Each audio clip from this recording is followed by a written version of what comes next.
Our Father who art in heaven, hallowed be thy name. Thy kingdom come, thy will be done on earth as it is in heaven. Give us this day our daily bread, and forgive us our trespasses, as we forgive those who trespass against us. And lead us not into temptation, but deliver us from evil. Amen. In the name of the Father. Good evening, everyone. Good evening, Father. Okay.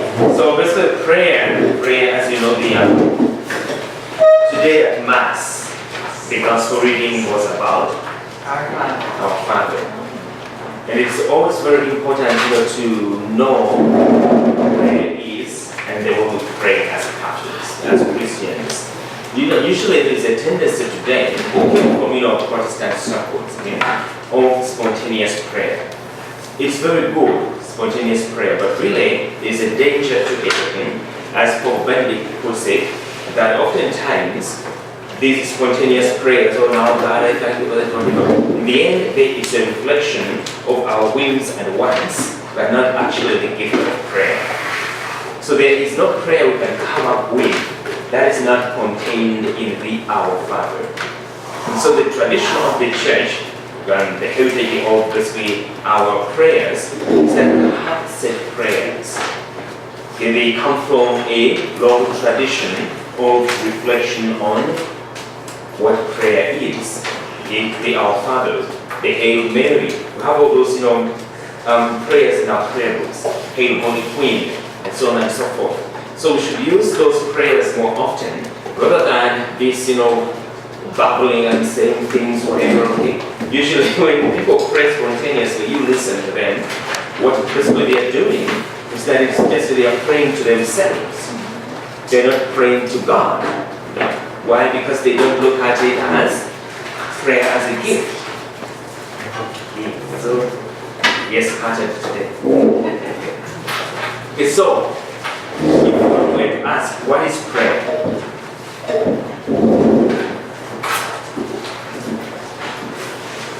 What is prayer?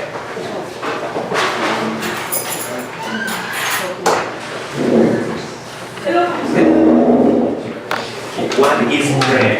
We pray every day, right? We pray every day. What is prayer? You said? Talking to God. Okay?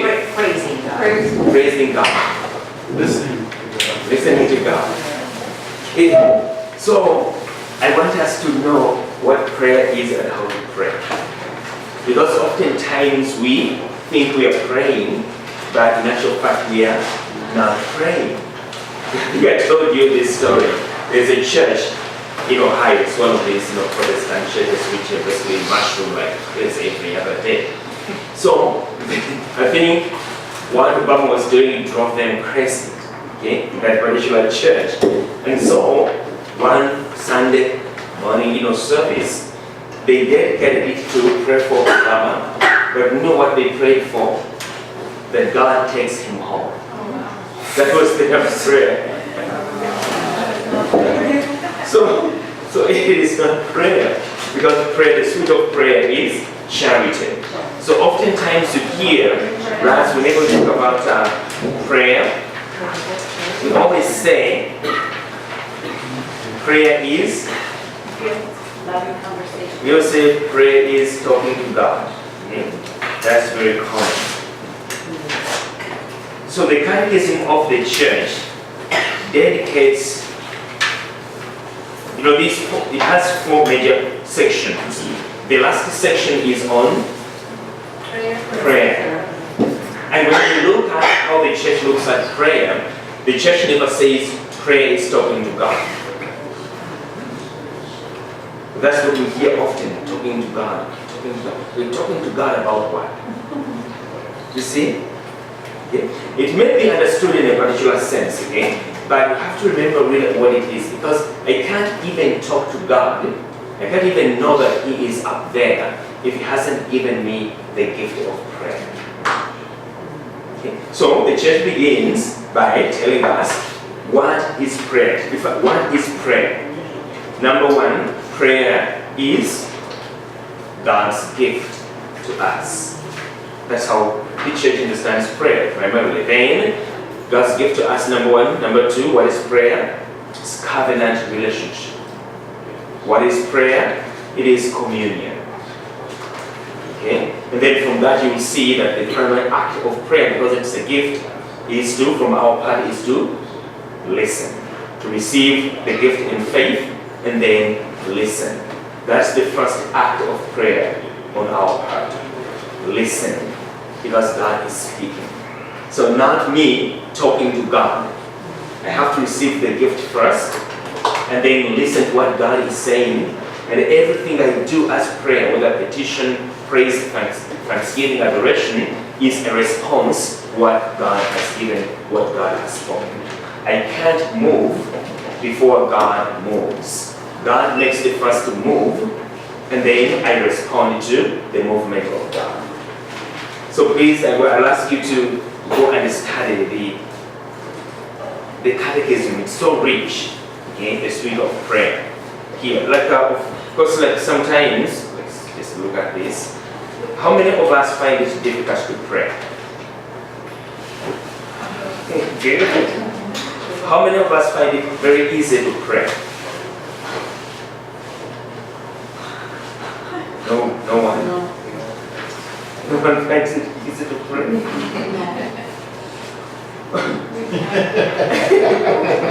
How many of us find it easy to pray? Nobody. You're right. Yes, you're right. It's not easy to pray. Why? Distraction. Because prayer is not something natural. Because it's God's gift, it's a supernatural gift, which means that God has to give me a supernatural tool in order to respond to this supernatural gift. So prayer is not something like natural. It's natural, it's a supernatural thing. So we need a supernatural gift. That's why, again, the church dedicates Article 2 as the battle of prayer. It's a battle because we are fighting the evil one who doesn't want us to enter into communion with God. So there are objections to prayer. Okay? Well, some people say, well, I don't really go to church and I don't kneel down to pray, but I do works of charity. Really? What informs you that those acts are charitable? You've heard of that. Okay? Even people today, including many Catholics, say, including some priests, they'll tell you you're wasting time, going to the churches, being on your knees, and you're praying. When we are done with Mass, go away. God has sent you to do whatever, okay? So don't stay here praying. You have to go and do works of charity.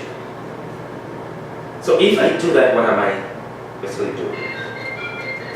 Prayer begins, this is a very important thing to remember. Prayer begins on our, and then moves to charity. So some people will tell you, just to go and do good works. How can I do good works if my good works are not informed by prayer? You remember the story of Mary and Martha when Jesus went to their home. Martha was busy doing things and Mary sat at the feet of Jesus. That is basically the sign of an attentive disciple. Okay? So when a rabbi was teaching, his disciples would sit around him, listening to him. So Jesus is the rabbi, the teacher. And so Mary sat at the feet to listen to Jesus. Martha was busy doing things, and what did she do when she was busy doing things? She complained. Okay, I'm doing things, I'm doing charity, but she's just lazing around. Okay, so whenever we try to do works of charity, if they are not informed by the teaching of God, sitting at the feet of Jesus and listening to Him, our actions are not charity. They end up being reflections of what I want, but not what God wants. Okay? And if all I do is to be on my knees, okay, in the end, I'm not praying because it becomes something selfish. Because my being of the needs is not informed by charity. That's why sometimes you see people on this extreme end going out, we're going to do works of charity or whatever, but in the end, it's self-aggrandizing. It's like, you see me, I did this, the Pharisaic attitude. It's not about giving glory to God, but giving glory to me. And then, if we stay there, I think many of you have this experience of people who seem to be very prayerful. They pray their rosaries, they do whatever, which is not bad. But when you approach them, they are so mean. They are so mean, there is no charity in them. Okay? But they are always praying. Don't disturb me, I'm praying. But what is prayer? What you're doing is not prayer because there is no charity in you. So we have to look at prayer here as a totality. It begins on our knees, it ends up in charity. We can't stay there alone, that I'm over on that side, that extreme, or this so-called extreme. Because if we're on these extremes without looking at it as a process, then we're not praying. You may think we're doing works of charity. No, it's not charity. Because it's not informed by the gift of prayer. So, Father, what if one prays to God to ask for something? Like for example, I every night I say a rosary for my parents. But I say the rosary and then I ask God to have them in heaven if they are in purgatory to help them. okay, why do you pray for your parents? Because they're both dead. Okay, who else do you pray for? A lot of people. Okay, so what would be the prayer of Jesus? To Jesus? No, what would be the prayer of Jesus under those circumstances? For example, The prayer of Jesus would be universal in that sense. For me. So I understand what you're saying, God, you pray for your parents. Okay? But what we need to always keep in mind is that we are not actually praying alone. Because the one who offers perfect prayer to the Father is Jesus Christ. So we simply, as His body, enter into the prayer of Jesus. And the prayer of Jesus is universal. Okay? So it's not bad to pray for particular people and whatever, but always remember that I have to pray for all people. So when you look at Mass, we'll be looking at the rite of Mass. It brings out that universality of the prayer of Jesus. That's why even at Mass, the prayer of the faithful, which some people just call, list of petitions, it's called the universal prayer of the church. Okay? It includes everyone because we pray as Christ prays. Because we simply enter into His prayer. Okay? So we have to keep that in mind. Our prayer must be Catholic. It must be universal. Not only I'm praying for my family, my country, so in the end it becomes my, okay? In the end it's not the prayer of Jesus. We don't pray as Jesus prays. But Jesus is the model of our prayer. He gives us prayer. So here in the Catechism, beginning 29, you see difficulties we face in prayer. Because prayer is not natural. Okay? Facing temptations in prayer. The devil tempts us all the time because he doesn't want us to pray. Because prayer elevates us and it intensifies our union with God. And the devil doesn't want that. So he throws things at us. That's why you notice, even when we are celebrating Mass, at consecration, the devil can throw things into your mind. Okay? You're thinking about something else, you're thinking about obscenity, you're thinking about whatever. He does that because he knows that in prayer you enter into a deeper union with God. Okay? Why do we complain of not being heard? How many of us have been in this situation of complaining? I've been praying, God doesn't hear me, God doesn't answer me. Okay, are you there?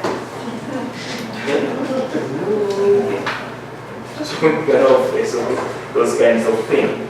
Okay? So the Catechism, we are very privileged to have this book because it explains so many things to us. So, but we'll be looking at these things when we get to the rite of Mass and explaining the Our Father in depth.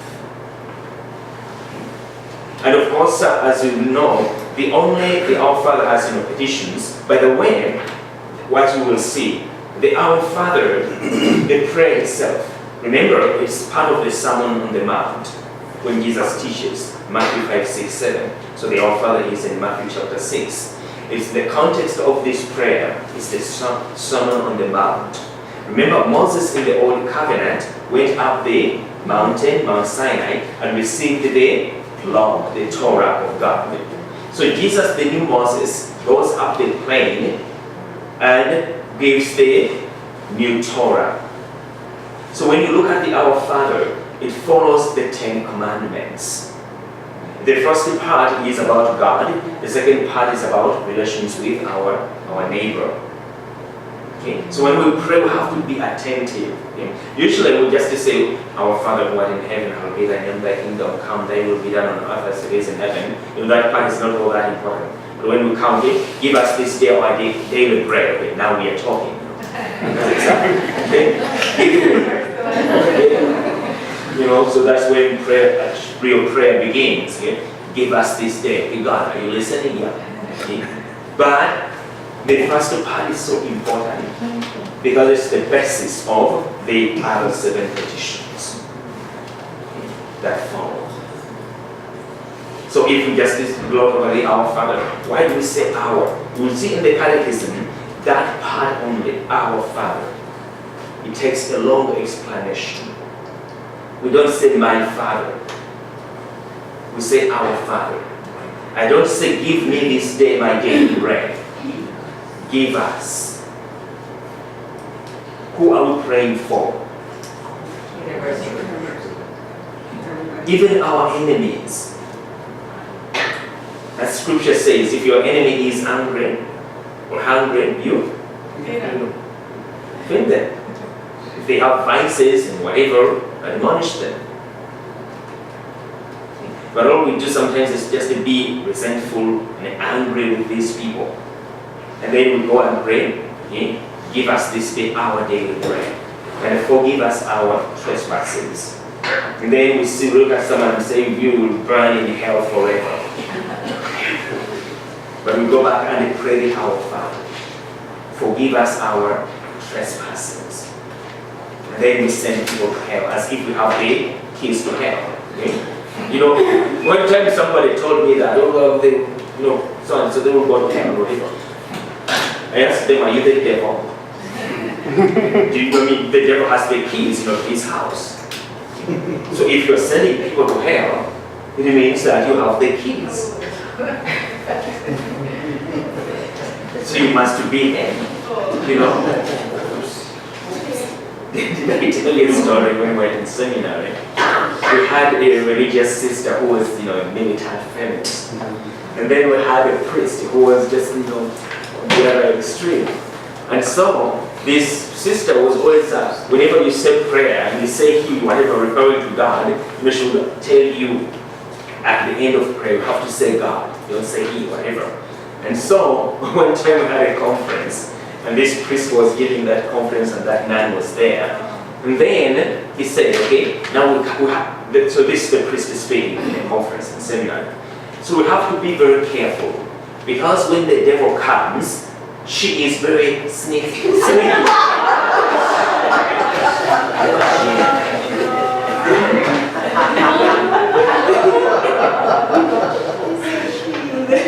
The man was so angry.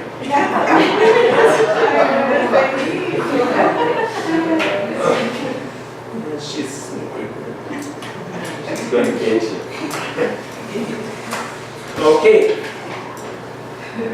So please read it, pray. Okay, it's very important. Okay, so Which articles are the beginning of the 4th section. The 4th section. Yeah. Section number 4. Okay, so last week we looked at the Sabbath, right? Yes. The other week we ended with the Sabbath. Okay? And we looked at the articles in the Old Covenant. Basically, in summary of what the Sabbath is, The Hebrews call it the Shabbat. It's this, okay? That, which again, Pope Benedict explains it so well in one of his books. So, the Jewish people, the Jews, knew that the Sabbath had to be celebrated because on the Sabbath God rested. So we explained that rest ultimately as heavenly kingdom. We usually say to those who have died, rest in peace. So that is the eternal rest. Okay? We are talking about it in general. So God rested on the seventh day. And so that day is holy to the Lord, to our God. And so the Hebrews knew that, and that is when they celebrated that day. So the question is, how did they move from the Sabbath to the first day of the week, which is called Sunday? So Pope Benedict explains this so well that these were Jewish people, Jewish men and women. So something dramatic must have happened to make them move from Sabbath worship to worship on the first day of the week. And so what happened? What happened is that the first creation, which was covenant relationship with God, we say that creation is a covenant. God creates, and creation has to glorify Him. Okay, so that eternal covenant of basically glorifying God. That's why He created us to glorify Him with our lives. But it went wrong because of disobedience. The disobedience of Adam and Eve. And so, the first creation fell from grace. All have sinned and fallen short of the glory of God. So because God didn't create us to be in that fallen state, He began the process of redemption, recreation. But remember, in that fallen state, men worship. But their worship basically was so imperfect because it was always permeated with or by sin. Sin basically covered it. That's why you see the prophet saying, you bring an offering to God, but it is the blind and lame animal. Because your worship is so selfish. You don't want to glorify God, but you are glorifying yourselves. So that is the old order. Everything fell from grace. So God decided to recreate, beginning with the call of Abraham, culminating in the incarnation, the coming of Christ, the fullness of time. And so this Jesus who comes to renew everything underwent His passion, death, and resurrection. So He rose on the first day of the week, the day after the Sabbath. And His resurrection is the new creation. Everything is recreated, everything is made new. So because God intended covenant love in the beginning, but the first covenant fell from grace, so the recreation takes place in the resurrection of Jesus Christ. So the new people of God, of the new order, the recreated order of the universe, of the world, no longer worship the old creation, which fell from grace. But now we worship on the day of the new creation, when everything is recreated. So they moved it from the Sabbath, which basically all that fell from grace. Now Christ has recreated everything. So we are celebrating the day of creation, but the new creation, when Christ recreates everything and makes everything new. So that is the day of worship. That's the day of covenant love, covenant relationship. So that's how worship moved from the Sabbath to the first day of the week. Okay, so that's the most important thing to remember. So the seventh day Adventists haven't heard about that. so they think that we are apostates. Okay? We moved it, worship, we don't obey the third commandment. The third commandment is very clear. Thou shalt worship, honor the Sabbath, and we don't honor it. Well, what is the purpose of the Sabbath? Perfect creation the way God made it, to offer perfect praise to God. Okay? So, after the sin of Adam and Eve, creation couldn't be perfect, and therefore it couldn't offer perfect praise. But when God became man, that man, Jesus Christ, is perfect. And he is the one who offers perfect praise to the Father. And through his passion, death, and resurrection, we are able to be incorporated into his person, because he is a divine person.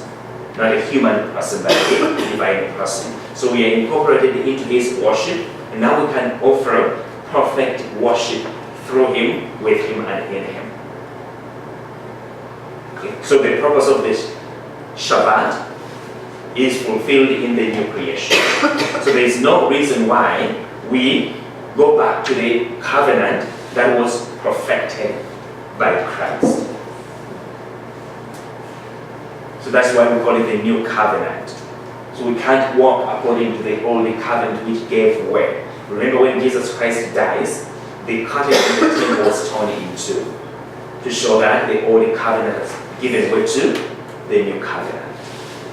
Okay, so that's why we worship on Sunday, okay, the day of the sun, the first day of the week, or the 8th day, okay, depending on how you look at it. Okay, so that was the Sabbath. The Sabbaths. Okay, so the significance of worship. What is the significance of worship? Why do we worship? Atheists, when you talk to them, they will tell you that you are very crazy. Your God is, a God who wants to be served, to be attended to be whatever, okay, subservient. So that's why even some people in the church listening to that nonsense are trying their best to destroy any form of reverence in our churches.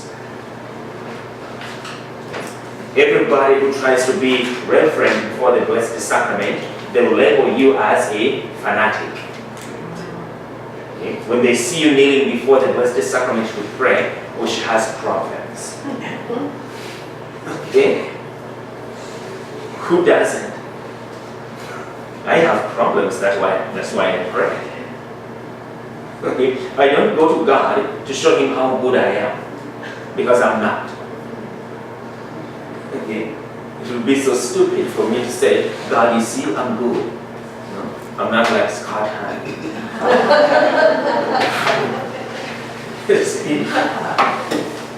By the way, how many of you know Scott Hahn? I've heard these things. Yeah, you've heard of him. He's a prolific teacher. He wrote a book. He has written, many books. But the Islam,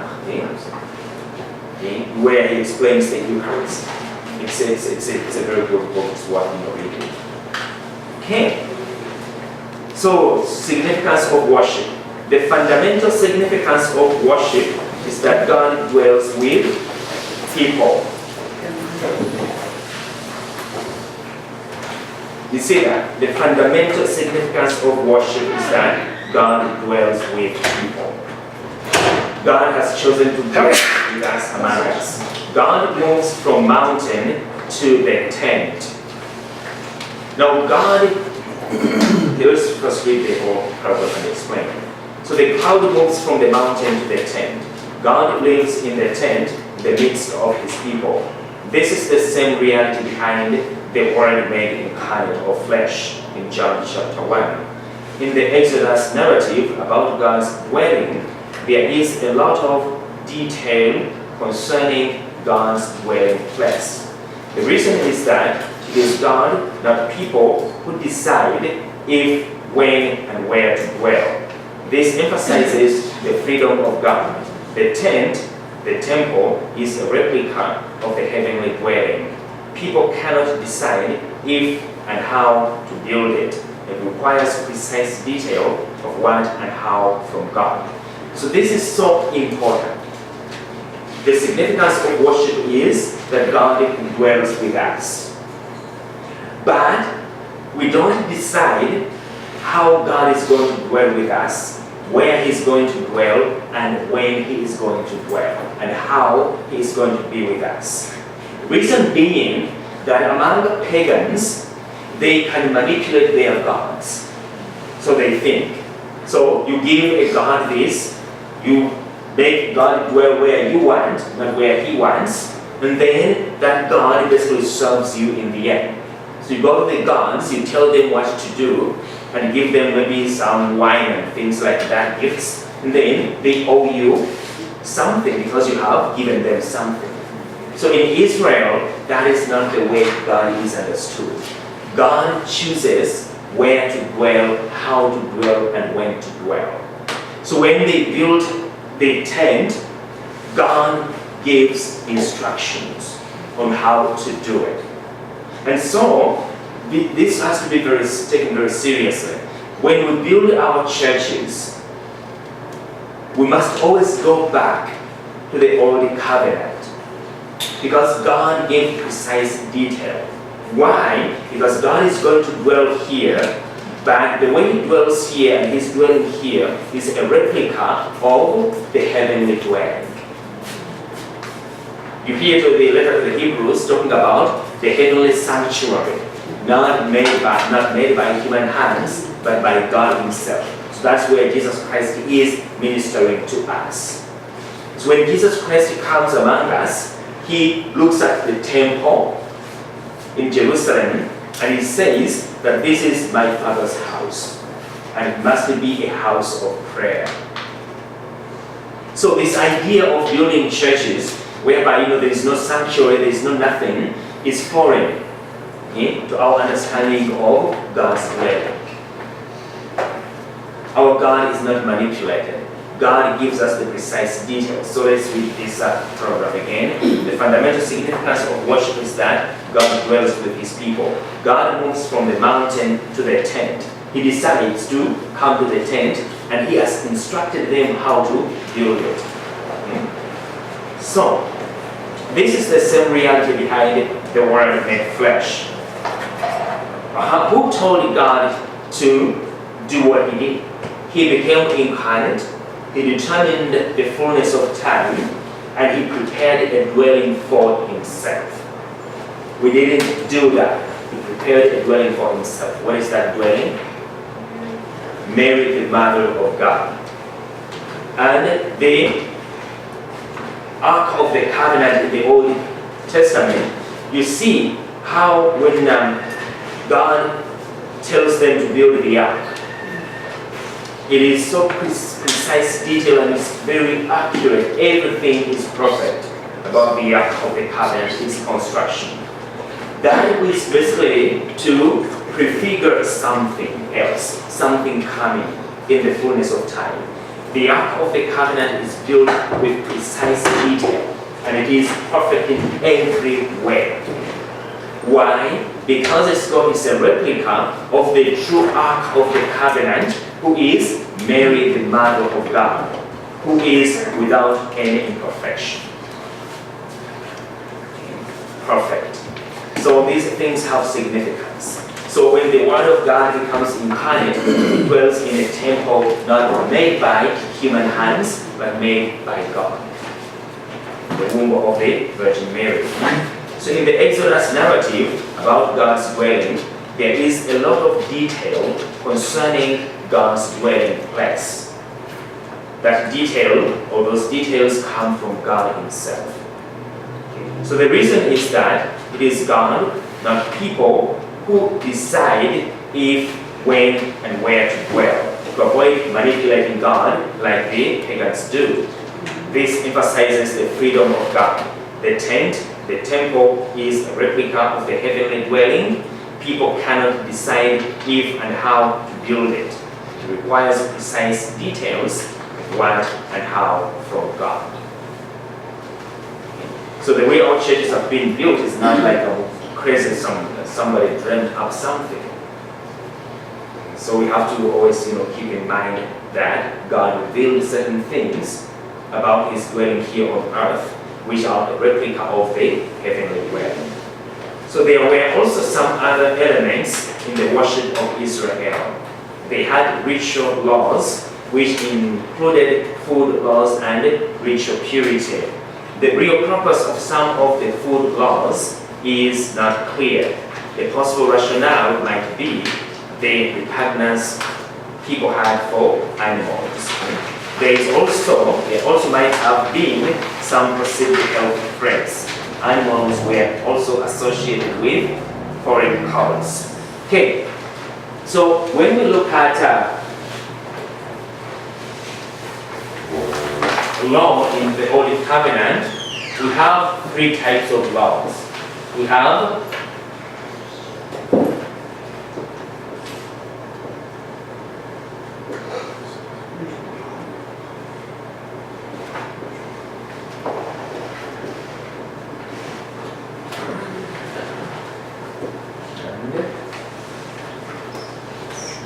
basically we can just call them rituals.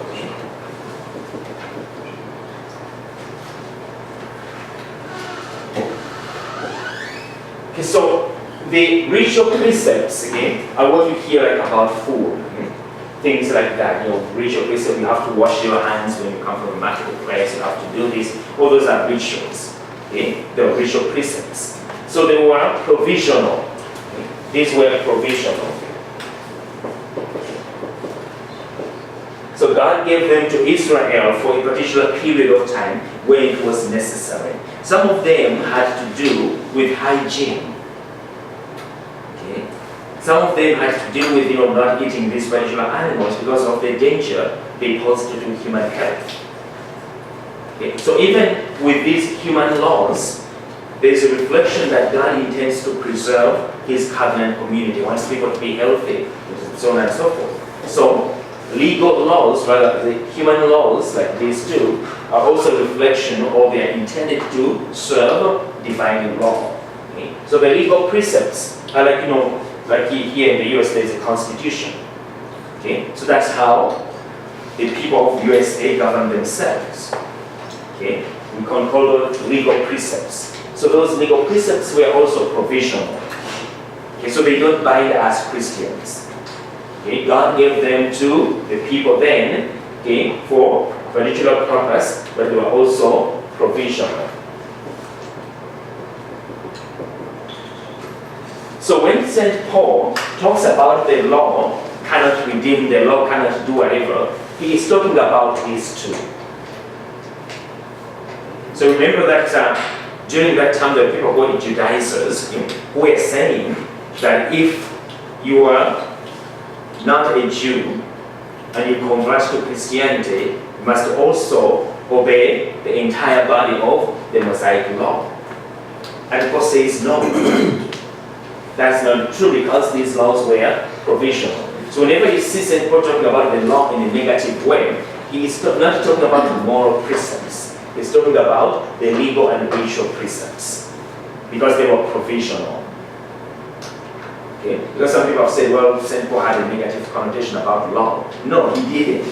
He was basically talking to people, teaching people who were so fixated on these two, which were simply provisional, but they want to make it like everybody has to follow that.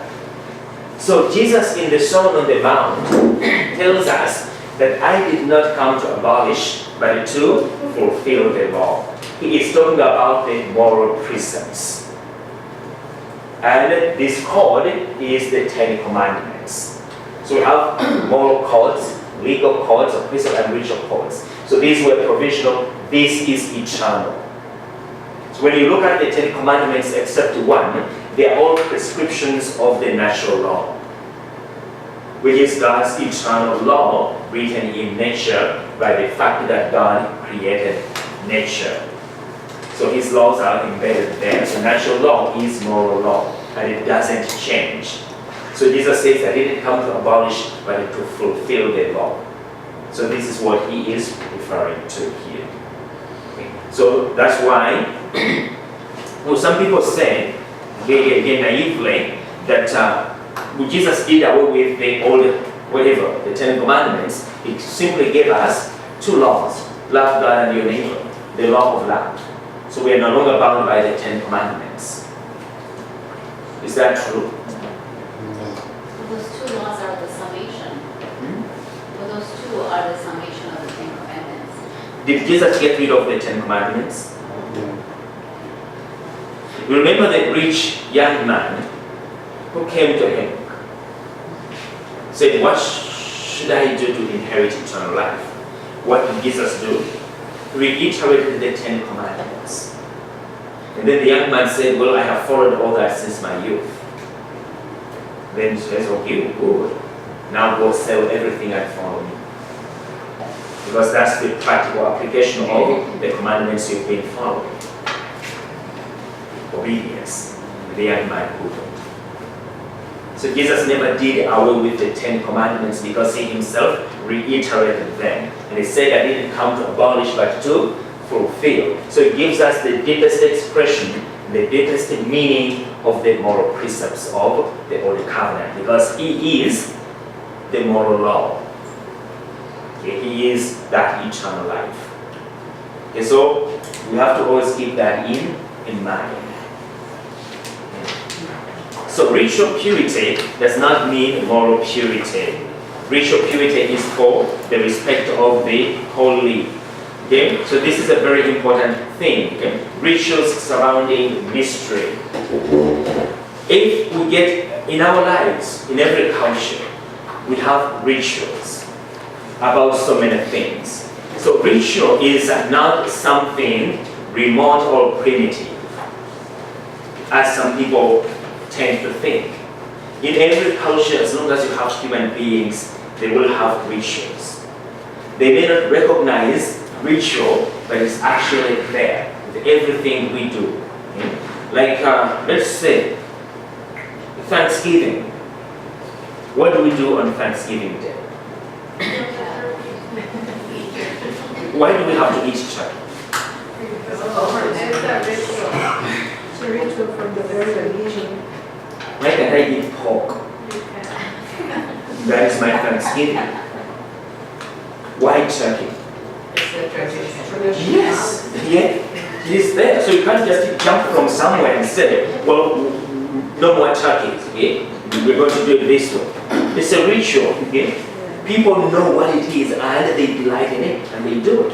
And nobody, including these so-called liberals who don't want anything to do with ritual, has ever said, why do we eat turkey on Thanksgiving? Because it is a ritual, okay? There are so many rituals, like what they call Black Friday. I have never seen this before. I mean, really, seriously. Remember what Jesus said, that the children of this age are more resourceful in dealing with their own kind than the children of the kingdom. If we had the same dedication, well, at least 1/10 of the dedication shoppers have on Black Friday, we would be saints. One time that Thanksgiving, I was just driving by Best Buys on Sunset. People had camped outside to stay there overnight in tents. Just think about that. We have days like Holy Thursday, okay, when we adore the Blessed Sacrament from after like 9 to 12, okay? But by 9:30, everybody has left. But these people camp outside overnight for a TV set, which is probably $30 cheaper. But it's a deal. It's a deal. Just to think about that. Okay? So if we have this zeal for God, it would be mom. Okay? So there are so many rituals. Okay? So the purpose of ritual is this.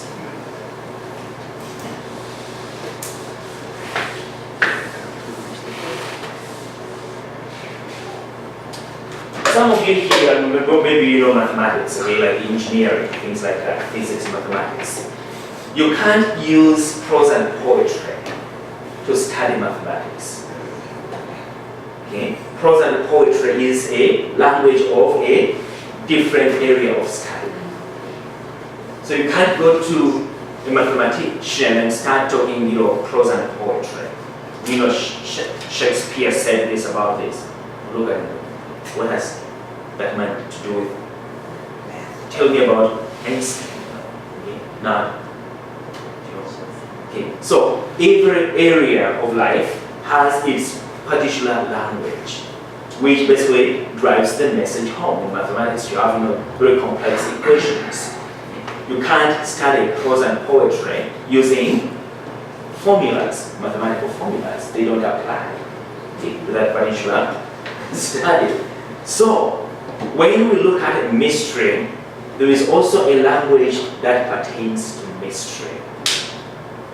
Okay. Just as we have particular language that pertains to chemistry, mathematics, physics, prose and poetry, and things like that, so also, whenever we are before the mystery, there is the language of mystery. The language that acts like a vehicle to drive us into the realm of mystery. And that's what we call rituals. Rites and rituals. They are very, very important because the mystery unfolds by way of rite, by way of ritual. If you mess with the ritual, the rite, you are messing with mystery itself. And so, whenever you enter a sense where the mystery is, the Eucharist, we are talking about the mystery of our faith, the Eucharist, the place where it is must basically invoke awe and wonder. Because God is beautiful.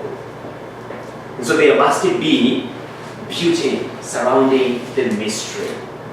That's why we have rituals and rites in our liturgical action. If you strip the mystery naked, then you no longer have the language of mystery to drive you into the realm of mystery. That's why you see, when we got rid of rituals in our churches, the end result was a very unhealthy familiarity with the mystery. Because we no longer see the mystery. We are no longer being driven into the realm of mystery because we don't have the language of mystery. Like when a priest is celebrating Mass, preaching, the priest shouldn't or cannot, should never use ghetto language, street language. Because you are talking and expounding mystery. Therefore, the language must be the language of mystery, not street language. That's where street language comes in. These whatever jokes. Okay. So because it's a mystery, it must be dressed up in ritual and rites. That's why we call it the rite of Mass. Okay. This book is full of rites. The Roman Missal. Okay, rites, how to do it right. So you see, this book is full of black and red. Okay, everywhere you go, red and black. The red are called rubrics. As the priest celebrates Mass or any other liturgical action, he has to read the rubrics and do what the church does, because this is the rite through which the mystery unfolds and the mystery is made present. When you mess with the rite, the rituals, you are messing with mystery. Okay? So we have to rediscover that. When we show up before God, how do we present ourselves?